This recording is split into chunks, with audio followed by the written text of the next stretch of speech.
This is one remedy that will work for everybody. Each of us have different ways. For example, Parveen Sultan ಅವರು classical show ಆಗೋ ಮುಂಚೆ ice cream ತಿನ್ನೋರಂತೆ. So it's her body, ಆ body nature ಗುಣ ಹೇಗಿತ್ತು ಅಂತ ಹೇಳಿದ್ರೆ ಇಲ್ಲ ಅದಕ್ಕೇನು ಪ್ರಾಬ್ಲಮೇ ಆಗ್ತಿರಲ್ಲ. ಐಸ್ ಕ್ರೀಮ್ ತಿಂದರೆ ಏನೋ ಕಂಠಕ್ಕೆ ಇವಾಗ ನಾವೆಲ್ಲ ಏನೋ ಆಲ್ಮೋಸ್ಟ್ ಎಲ್ಲಿವರೆಗೂ ಬಂದಿದ್ದೀವಿ ಅಂದರೆ ಎಳ್ನೀರು ಕೂಡ ಕಾದಾರಿದ ಎಳ್ನೀರು ಕೊಟ್ಟರೆ ನಮ್ಗೆ ಅನುಕೂಲ ಆಗುತ್ತೆ ಅಂತ ಅಲ್ಲಿವರೆಗೂ ನಾವು ಬಂದಿದ್ದೀವಿ. Have become so sensitive, we don't have to be. But unfortunately ಏನು ಅಂತ ಹೇಳಿದ್ರೆ ನಮ್ಮ ಅಪ್ಬ್ರಿಂಗಿಂಗ್, ನಾವು ಚಿಕ್ಕ ವಯಸ್ಸಿಂದ ಹೇಗೆ ಬೆಳ್ಕೊಂಬಂದಿದ್ದೀವಿ, ಏನೇನು ತಿನ್ಕೊಂಬಂದಿದ್ದೀವಿ, ಏನೇನು ಉಳಿಸ್ಕೊಂಬಂದಿದ್ದೀವಿ, ಅದನ್ನೆಲ್ಲ ನೋಡಿದಾಗ ನಾವಿಗೆ ಏನಾದ್ರು ಒಂದು ಹುಷಾರಾಗಿ ನೋಡ್ಕೋಬೇಕಾಗುತ್ತೆ.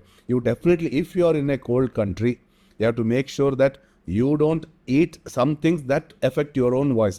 ಯಾಕೆಂದರೆ ಇದು again I tell you that there is no one remedy for everybody. So ಅದನ್ನು ನೀವು ನೋಡ್ಕೋಬೇಕಾಗುತ್ತೆ. ನಿಮ್ಮ ಆರೋಗ್ಯ, it's not even about voice, it's not only about voice, ನಿಮ್ಮ ಆರೋಗ್ಯ. ಯಾಕೆಂದ್ರೆ ಕೆಲವ್ರಿಗೆ ಫ್ಯಾನ್ ಹಾಕೊಂಡು ಮಲ್ಕೊಂಡ್ರೆ ಆಗಲ್ಲ, ಕೆಲವ್ರಿಗೆ ಎ ಸಿಲಿ ಮಲಗಿದ್ರೆ ಆಗಲ್ಲ, ಕೆಲವ್ರಿಗೆ ಫ್ರೆಶ್ ಆಕ್ಸಿಜನ್ ಬೇಕಾಗುತ್ತೆ, ಕೆಲವ್ರಿಗೆ ಡಸ್ಟ್ ಪೊಲ್ಯೂಷನ್ ಇರುತ್ತೆ, ಡಸ್ಟ್ ಇಮ್ಮಿಡಿಯೇಟ್ ಅಲರ್ಜಿ ಆಗುತ್ತೆ.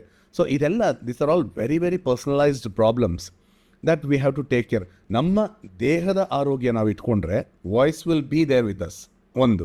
ಆ್ಯಂಡ್ ಇದಕ್ಕೆ ನಾನು ಹಿಂದೆ ಹೇಳಬೇಕು ಅಂತ ಹೇಳಿದ್ರೆ ಅವರ್ ಟ್ರೈನಿಂಗ್ ಆರ್ ನಮ್ಮ ವಾಯ್ಸ್ ಕಲ್ಚರ್ ಹೇಗೆ ಮಾಡ್ಕೋಬೇಕು ಅಂದರೆ ಎಲ್ಲದಕ್ಕೂ ಅನುಕೂಲ